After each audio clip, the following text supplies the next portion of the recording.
여러분, 오늘은 한 작은 체육관에서 있었던 레슬링 챔피언 경기를 먼저 들려드리려고 싶습니다. 이번 레슬링 경기는 지역 학군에서 가장 인기가 많은 경기였고, 아이들은 아직 8살 정도밖에 되지 않았지만 정말 영리하게 기술들을 펼쳤습니다. 그 중에 관중들이 열광했던 한 3학년 여자아이가 있었는데요. 이 아이는 모든 상대보다 월등히 빠르게 움직이며 상대를 속이듯 재빠르게 기술을 걸어 결국 승리했습니다. 이렇듯 레슬링은 단순한 힘싸움이 아닙니다. 넘어뜨리기, 벗어나기, 누르기, 균형 잡기, 그리고 그 모든 기술들을 적절하게 조합하는 영리함이 있어야 이길 수 있는 스포츠이죠. 그러나 어떤 순간에는 상대의 움직임을 버텨내고 끝까지 붙들고 있는 단순한 끈질김이 승부를 가르기도 합니다. 이 이야기를 듣고 있노라면 자연스럽게 오늘 본문의 한 인물이 떠오릅니다. 바로 야곱입니다. 야곱은 태어날 때부터 이런 인생의 레슬링을 했던 사람입니다. 쌍둥이로 태어났는데 그때 형 에서의 뒤꿈치를 잡고 태어났죠. 그렇게 이후에 야곱의 인생을 보면 인생의 전체가 붙잡는 삶이었습니다. 하지만 문제는 그가 붙든 것은 언제나 자기에게 유리한 것들이었고 그가 붙잡은 방식이 속임수였다는 것입니다. 형 에서를 속여 장자권을 붙들었고 아버지 이삭의 축복을 속여서 붙들었습니다. 그러나 속임으로 얻은 그 모든 붙들매의 결과는 생각보다 무거웠습니다. 형의 분노를 피해 도망쳐야 했고 인생의 많은 세월을 장인 라반에게 이용당하며 지냈습니다. 늘 얻어낸 것 같았지만 마음은 더 불안해지고 삶은 더 복잡해졌습니다. 그렇게 삶 전체가 얻어내기 위해 발버둥치는 레슬링 같았습니다. 그러다 어느 날 그의 인생에 가장 중요한 결정적인 레슬링의 시간이 찾아옵니다. 바로 오늘 본문의 야복 나루터에서의 하나님과의 씨름이죠. 야곱은 홀로 남았더니 어떤 사람이 날이 새도록 야곱과 씨름하다가 오늘 말씀에 삼촌 라반을 피해 형 에서에게로 가는 길에 야곱은 가족과 재산을 모두 앞서 보내고 혼자 남아 있었다고 말씀합니다. 여기서 혼자 있다는 말은 단순한 야곱의 상태를 넘어서 야곱의 내면을 드러내는 말씀입니다. 야곱은 늘 외로웠고 두려웠으며 마음속 깊은 곳에서는 지난날의 속임수와 죄책감이 그를 짓누르고 있는 상태였습니다. 그런데 바로 그 순간 어떤 사람이 날이 새도록 야곱과 씨름하였다고 합니다. 성경은 이 사람이 누구인지 처음에는 밝히지 않습니다. 그러나 뒤에 보면 그분은 하나님이셨습니다. 여러분, 항상 이 장면을 볼 때마다 저는 은혜가 되는데요. 그것은 바로 야곱이 하나님께 나아간 것이 아니라 하나님께서 야곱에게 오셨다라는 사실입니다. 야곱은 찾지 않았습니다. 그러나 하나님께서 먼저 그를 찾아오셨습니다. 우리가 흔들릴 때, 혼자 남겨졌다고 느껴질 때, 우리가 하나님께 먼저 나아가지 못할 때에도 하나님께서는 먼저 찾아오시는 분이십니다. 이어서 야곱은 밤새도록 씨름합니다. 그런데 왜 날이 새도록이란 말씀을 함께 기록했을까요? 하나님께서는 단번에 야곱을 누르실 수도 있었습니다. 그러나 하나님께서는 그때 야곱에게 보여주고 싶으셨습니다. 너의 인생의 문제를 너의 힘으로 해결하려 하지 말고 나를 붙들어라. 야곱은 지난날에 붙들어 왔던 것들이 많이 있었습니다. 그것은 사람의 인정과 아버지의 축복, 자신이 얻은 재산과 가족, 그리고 두려움 속에서 만들어진 자기 전략들이죠. 하지만 그 어느 것도 야곱을 진짜 안전하게 하지는 못했습니다. 야곱은 늘 도망자였고 늘 불안했습니다. 그러자 하나님께서는 야곱의 환도뼈를 치십니다. 이것은 인간적인 힘을 완전히 빼버리신 겁니다. 야곱은 이제 스스로 설 수도 없습니다. 홀로 있는 그곳에서는 의지할 것도 없고 붙잡을 것도 없습니다. 그러자 그때 야곱은 비로소 진짜 붙잡아야 할 것을 붙잡습니다. 26절입니다. 당신이 내게 축복하지 아니하면 가게 하지 아니하겠나이다. 야곱의 이 고백은 그동안 붙들었던 모든 것을 내려놓고 오직 하나님만을 붙드는 고백입니다. 야곱은 평생 처음으로 자기 힘이 아닌 하나님을 붙잡습니다. 이 순간이 야곱의 인생에서 가장 중요한 순간이죠. 야곱은 그렇게 날이 새도록 끝까지 붙들었습니다. 여기에는 속임수도 없었고 계산도 없었으며 자기의 꾀나 기술도 없었습니다. 오직 간절함, 오직 의지함, 오직 하나님을 향한 그 갈망, 그저 주님, 당신 아니면 안 됩니다. 이 한 문장으로 그의 인생이 뒤집히게 되는 겁니다. 하나님을 끝까지 놓지 않은 야곱에게 하나님께서는 내 이름이 무엇이냐고 묻습니다. 그리고 야곱은 자신의 이름을 야곱이라 말하죠. 하나님께서는 왜 이름을 물으셨을까요? 이것은 하나님께서 야곱을 몰라서가 아니라 야곱이 인정하도록 하시는 겁니다. 야곱이 하나님 앞에서 고백했던 저는 야곱입니다 라는 것은 이런 고백이죠. 저는 속이는 자, 빼앗는 자입니다. 사람의 눈과 손을 속여 축복을 얻었던 사람입니다. 그러자 하나님께서는 그의 이름을 바꾸어 주십니다. 그 고백 위에 하나님은 새로운 이름을 주시죠.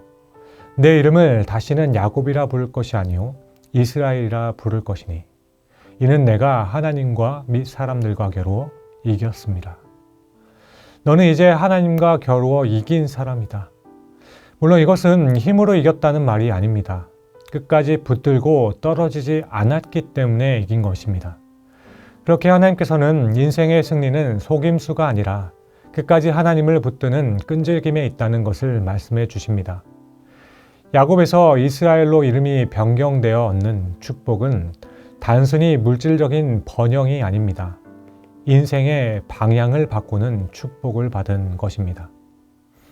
우리의 이름에는 각자의 삶에 소망하는 의미와 목적이 담겨 있습니다. 이름이 바뀐다는 것은 존재의 방향이 바뀌었다는 뜻이죠. 그렇게 야곱의 정체성이 바뀌었습니다. 이제는 하나님과 함께 사는 사람이 되었습니다. 이제 더 이상은 사람의 허점을 붙드는 존재가 아니라 하나님을 붙드는 사람이 되었습니다. 사랑하는 성도 여러분, 오늘 말씀의 핵심은 이것입니다. 하나님을 꼭 붙들라. 끝까지 붙들고 놓치지 말라. 야곱에게 필요했던 것은 영리함이 아니라 끈질김이었습니다. 기술이 아니라 하나님을 향한 매달림이었습니다. 그는 밤을 새워 씨름했지만 진짜 이긴 것은 힘이 아니라 끝까지 하나님을 붙잡는 그 마음이었습니다. 우리도 붙드는 것이 너무 많을 때가 있습니다. 사람의 인정과 성과, 그리고 명예와 돈, 또한 성공과 해결책, 심지어 감정까지도. 그런데 그 어떤 것도 우리를 구원하지 못합니다.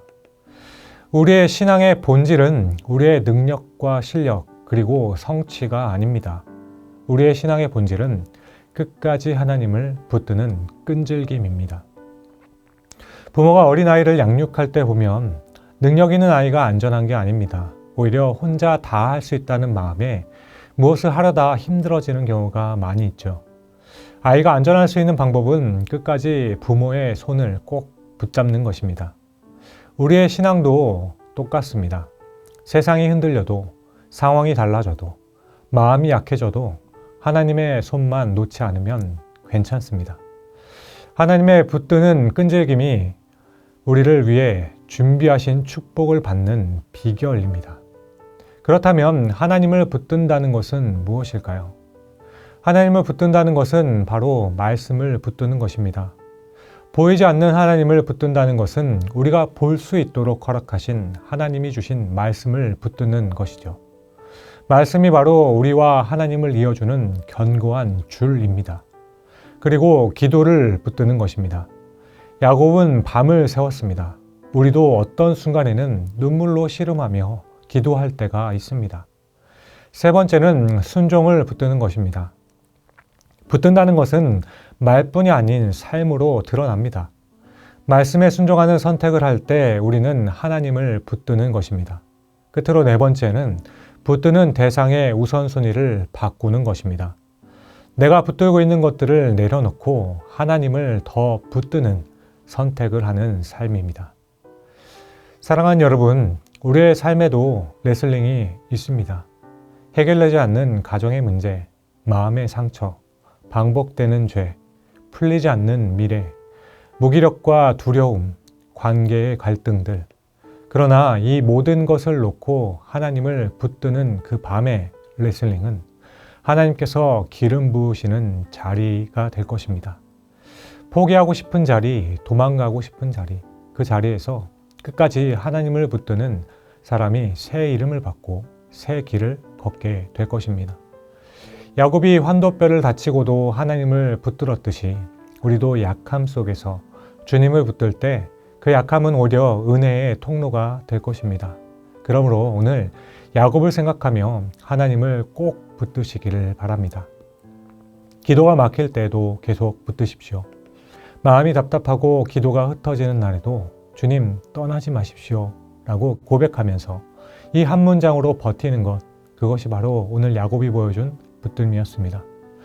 관계가 흔들릴 때에도 내 계산보다 하나님을 더 붙드십시오. 야곱의 문제는 인간관계의 갈등처럼 보였지만 실상은 하나님과의 관계 정립이 먼저였습니다. 그리고 결과가 보이지 않아도 보이는 말씀을 붙드십시오. 하나님께서는 야곱의 하나님의 자녀라는 정체성부터 회복시키십니다. 축복은 늘 그 다음에 오지요. 끝으로 고난의 밤이 길어질수록 하나님을 놓지 마십시오. 하나님께서는 야곱의 허벅지 관절을 치심으로 하나님을 더 의지하게 하셨습니다. 때로 약해지는 순간이 축복의 전조입니다. 아무쪼록 오늘 말씀을 기억하심으로 하나님을 꼭 붙드시며 날마다 하나님과 함께하는 삶을 살아보는 귀한 인생길 되시기를 주님의 이름으로 축복합니다. 기도하겠습니다. 사랑과 은혜가 풍성하신 하나님 아버지, 야곱을 찾아오셨던 것처럼 오늘 우리 인생 가운데 찾아와 주셔서 감사합니다. 야곱처럼 흔들리고 두렵고 스스로 삶을 해결해 보려는 우리를 기억해 주시옵소서. 그렇게 이제는 우리가 붙들었던 것들을 내려놓게 하시고 고난의 순간에도 답답한 밤에도 길이 보이지 않는 순간에도 오직 주님만을 붙드는 믿음을 허락하여 주옵소서. 약함 속에서 주님을 더욱 의지하게 하시고 어두움 속에서도 주님의 얼굴을 구하게 하시며 끝까지 포기하지 않고 하나님을 붙드는 영적인 끈질김을 우리 안에 있게 하여 주옵소서. 그렇게 우리의 이름을 새롭게 하사 우리의 인생의 걸음마다 축복을 더하사 새롭게 하실 줄을 믿습니다. 감사합니다. 이 모든 말씀을 하나님이 붙드시는 삶, 하나님과 함께 걷는 그 길을 열어주신 우리 구주 예수 그리스도의 이름으로 기도드립니다. 아멘.